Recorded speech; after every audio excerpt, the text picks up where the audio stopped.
वक्तव्यावरून सत्ताधाऱ्यांनी विरोधकांची कोंडी केलेली आहे, तर विरोधकांनाही मुख्यमंत्र्यांच्या विधानावरून सत्ताधाऱ्यांना घेरण्याचा प्रयत्न केला गेला। विरोधकांनी चहापानावरती बहिष्कार टाकलेला होता आणि त्यावरून मुख्यमंत्र्यांनी विरोधकांवरती देशद्रोही अशी टीका केलेली होती आणि तोच मुद्दा आता विरोधकांकडून पुढे केला जातोय। पाहूयात याविषयीचाच आमचा हा विशेष रिपोर्ट।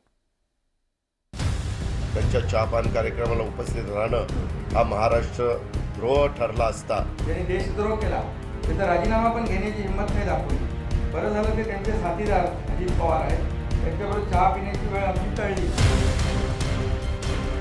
विधिमंडळ अधिवेशनाच्या पूर्वसंध्येला मुख्यमंत्री एकनाथ शिंदे आणि विरोधी पक्षनेते अजित पवारांमध्ये हे शाब्दिक युद्ध रंगलेलं होतं। पण तो वाद शमण्यापूर्वीच नव्या वादाला तोंड फुटलंय।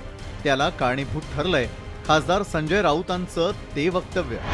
चोरांचं मंडळ, चोर मंडळ, विधिमंडळ नाही चोर मंडळ आहे। संजय राऊतांनी विधिमंडळाविषयी केलेल्या वादग्रस्त वक्तव्यावरून सत्ताधाऱ्यांनी विरोधकांची कोंडी केली।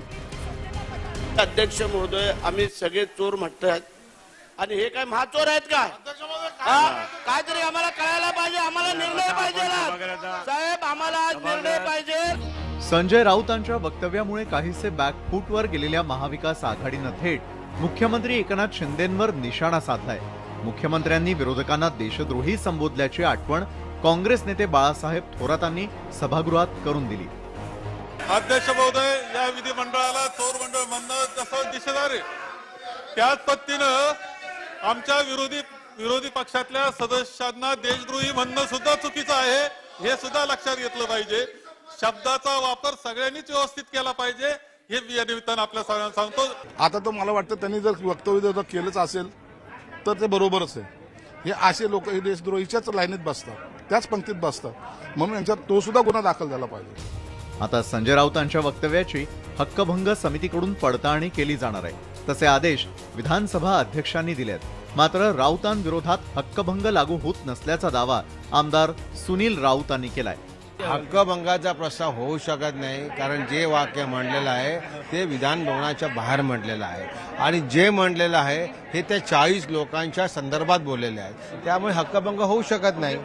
विधिमंडळ अधिवेशनात सत्ताधारी आणि विरोधकांमध्ये महाराष्ट्रद्रोही विरुद्ध देशद्रोही असा राजकीय सामना रंगलेला असतानाच आता चोर मंडळ विरुद्ध देशद्रोहींचा नवा अंक सुरू झालाय। जनतेच्या प्रश्नांवर चर्चा होण्याऐवजी वैयक्तिक आरोप प्रत्यारोपांवरच अधिवेशनात जास्त वेळ खर्च होत असल्याचं पाहायला मिळतंय। Bureau report, news 18 Lokmat. राज्यामधील सत्ता संघर्षाच्या सुनावणीमध्ये बुधवारी दिवसभर शिंदेंच्या वकिलांनी युक्तिवाद करताना काही मुद्दे उपस्थित केले।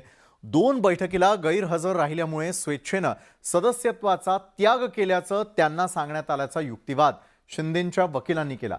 तर याच सुनावणी दरम्यान न्यायमूर्तींनी काही महत्त्वाची निरीक्षणं देखील नोंदवली।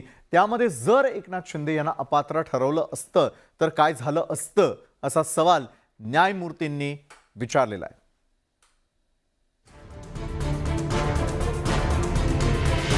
राज्यातल्या सत्ता संघर्षावर बुधवारी सुप्रीम कोर्टात सुनावणी झाली। शिवसेनेच्या वतीनं नीरज कौल यांनी जोरदार युक्तिवाद केला। त्यांनी सत्ता संघर्षाचा सगळा घटनाक्रम कोर्टासमोर मांडला। शिवसेनेचं सरकार स्थापन करू नये असं शिंदेंनी कधीच म्हटलं नसल्याचं कौल यांनी सांगितलं। शिंदेंना महाविकास आघाडीसोबत जायचं नव्हतं, पक्षात 2 वेगवेगळ्या विचारधारा असल्याचा युक्तिवाद कौल यांनी केला। त्यावर जर पक्षात फूट नाही तर मग विधानसभा अध्यक्ष काय निर्णय घेऊ शकतात असा सवाल न्यायमूर्तींनी कौल यांना केला। 21 तारखेला नोटीस पाठवण्यात आलेली होती, त्या बैठकीला हजर राहण्याचे आदेश देण्यात आलेले होते। शिंदे आणि त्यांचे सहकारी बैठकीला उपस्थित नव्हते। 2 बैठकींना गैरहजर राहिल्यामुळे स्वेच्छेनं सदस्यत्वाचा त्याग केल्याचं त्यांना सांगण्यात आलं। त्यावर जर एकनाथ शिंदे यांना अपात्र ठरवलं असतं तर काय झालं असतं असा सवाल न्यायमूर्तींनी केला। हे सर्व कपोलकल्पित असल्याचं नीरज कौल यांनी कोर्टाला सांगितलं। सगळ्यात सुरुवातीला एकनाथ शिंदे गटाकडून जी आर्ग्युमेंट झाली त्यात प्रामुख्यानं पहिल्यांदा विधानसभा अध्यक्षांच्या अधिकारासंदर्भात त्यांनी ते 3 जे घटनात्मक बॉडीज आहे त्यावर भाष्य केलं। त्यात पहिल्यांदा विधानसभा अध्यक्ष, माननीय राज्यपाल आणि इलेक्शन कमिशनच्या संदर्भात त्यांनी आर्ग्युमेंट केली। तसंच 42 आमदारांविरोधातली अपात्रतेची याचिका प्रलंबित असताना सुद्धा या आमदारांना वगळलं तरी उद्धव ठाकरे सरकारकडे बहुमताचा आकडा नव्हता. त्यामुळे बहुमत नसलेला व्यक्ती मुख्यमंत्रीपदी कसा काय राहू शकतो असा सवाल कौल यांनी उपस्थित केला. त्यावर न्यायाधीशांनी अत्यंत महत्त्वाचा प्रश्न उपस्थित केला.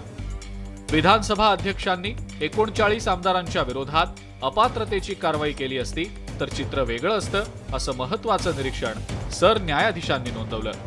आमदारांच्या अपात्रतेबाबतचा निर्णय घेण्याचा अधिकार हा विधानसभा अध्यक्षांनाच असल्याचा युक्तिवाद नीरज कौल यांनी केला. केवळ अपवादात्मक परिस्थितीत त्या अधिकारांना आव्हान दिलं जाऊ शकतं असंही त्यांनी कोर्टाला सांगितलं. Bureau report, news 18 Lokmat.